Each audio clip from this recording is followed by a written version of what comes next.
just 3 men that the sheriff cannot catch, and he's traveling 90 miles an hour down the Bolton stretch.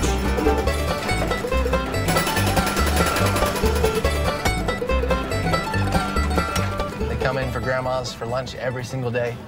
You know, they're the closest family I've ever seen. And, you know, they get off work at 3 and they go pick their kids up from school and, you know, go hang out with their kids. It's close, and that's, I think, you know, out of anything, that's what my family taught me is family's kind of the most important thing if you're having fun and you love what you do. And, you know, that's what's important. It's not money. It's not fame. I would describe Travis as a hyper kid. He's just ready to go, do the next thing. What's up? Let's go, let's go. Growing up, we would let him make his own mistakes at an early age. Never pushed, never forced, but encouraged me to do stuff that, you know, was outside the normal parameters of any sane parental figure. You got pop struck. No, wrong wall. Yay!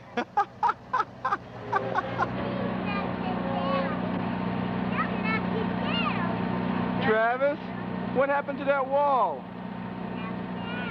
Who did? Was that a good job or a bad job?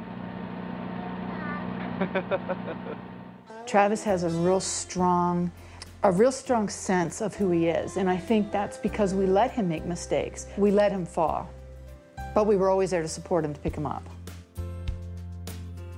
Travis grew up here, right next door. So I saw Travis every single day. I'm really, really close to Travis, so therefore, nobody can say anything about Travis in this house. This whole street's just a big private road full of family, and when Travis grew up here, his mom was in the airlines, the flight attendant, and I was running the business, so we weren't home a whole lot, but my mom was always next door. She did a lot of input on Travis. She raised him. You know, I was beside him all of his young life.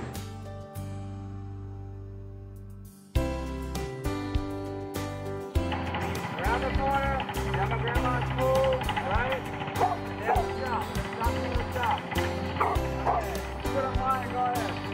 Robert and Travis, the relationship has spun into from father-son when he needed it to more of a friendship. He calls on Robert all the time. Dad, help me. What can I do about this? You know, what should I do? So, and he'll advise him. A good dad. I see him as just the best relationship. When he was in a race, he just had to jump. A Christmas present in 1987 would have a profound effect on the Pastrana family and change the course of motorcycle history. Travis got his first cycle, Christmas gift, right there in that front yard. I can't ride that thing. Rainy Christmas morning, up and down this gravel road all day long. Travis riding, I'm running. It's all right to live, and it's all right to die. Travis was an only child and the focus of his entire family. He went from the driveway to the racetrack, where his talent soon became obvious. And then as things started progressing, we started getting second mortgages on the home and third mortgages and fourth mortgages, and after a while it was mortgaged all the way completely out. Motorhome payments were in, and it just kept escalating. When money got tight, my brothers and all, and the entire family, they just said, you know, just spend the money, spend the company money, and you know, we'll just sit back here and wait and hope things work. So it's everybody always put a lot towards Travis. We walked the tracks at Loretta Lynn's when he's, you know, 10, 11, 12. I mean, just holding hands and best friends. He saw the sacrifices his mom and dad and uncles and aunts made. This whole family backed his racing effort. He took it upon himself to never let anybody down, ever. He didn't care that I couldn't win. He never cared. If I was 10th, if I was 20th, didn't matter. Don't quit. When he was just on 60s, 80s, you know, he was a phenom. He was the best kid on the East Coast. He was the one that everybody had their eyes on, and you just knew that he was going to become something great. You know, the few times I saw him ride, it just blows you away. A kid had amazing style.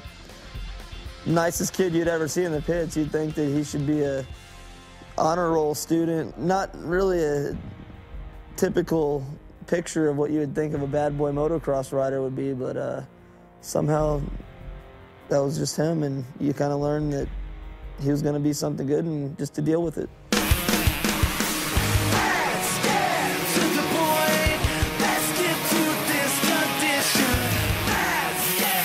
So how many is that now? That would be Loretta Lynn's 5 national championships. So, pretty good. Not too shabby for a tall, skinny, nice guy. Yeah.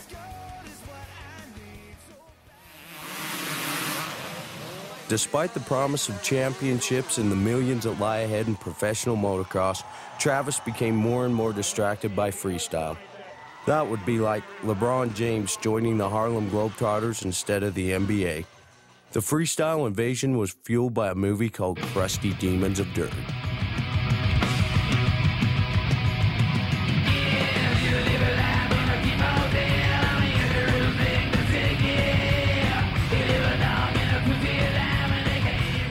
The snowboard guys have been doing this for years, but in motorcycles, they've never shown this rebellious, crazy, just go for it, wide open mentality. And Travis is caught in the middle of this. Like he was bred to be a racer. He'd always race because that's all you did on motorcycles to that point. And then all of a sudden, here came this movement of freestyle motocross, and he was torn, and he hooked up with the Crusty guys and did some shoots with them.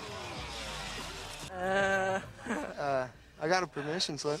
That's cool. I don't need to go to the hospital, though. Are you on break? Definitely.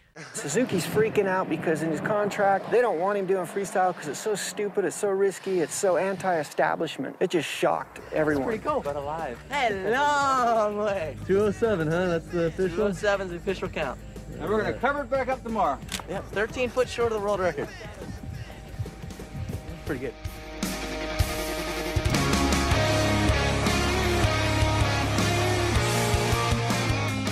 In the Suzuki contract, and this might sum it up, they said no freestyle.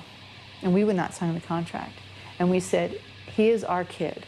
We can tell him there is no freestyle, but you will not tell my kid there's no freestyle.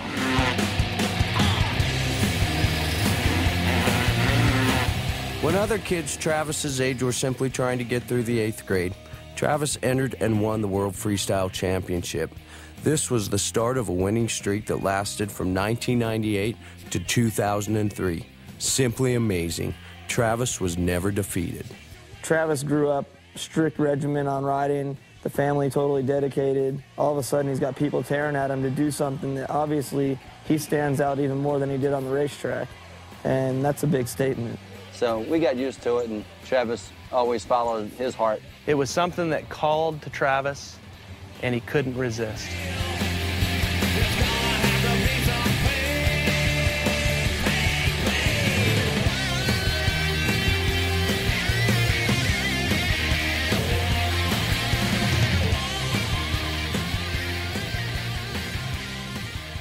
In 1999, Travis's love for freestyle nearly cost him his life. When he went out his first run, all of his jumps were just spot on. They were perfect. His landings were perfect. Everything was perfect. And he went back out of the stadium, made a big U-turn, and came through. And at the last second, he just chopped the throttle just a touch and just enough to mess it up. He went from 60 miles an hour to reverse in just a split second. He just hit so hard. You figure, how can somebody survive that hit? I mean, I was sure that he was dead. They did these tests on him, and the first doctor, he couldn't find anything wrong. And he told Travis, you can get up now. And I went ballistic. They were sitting him up on this board. Now, that could have actually killed him now that we know. Travis had a pretty unique injury. The force of all the weight and mass of the upper body was driven down into the pelvis. It was a much bigger injury than anybody had realized. Kept complaining about his stomach hurting. Internal bleeding is what it was. I don't think people realize just how close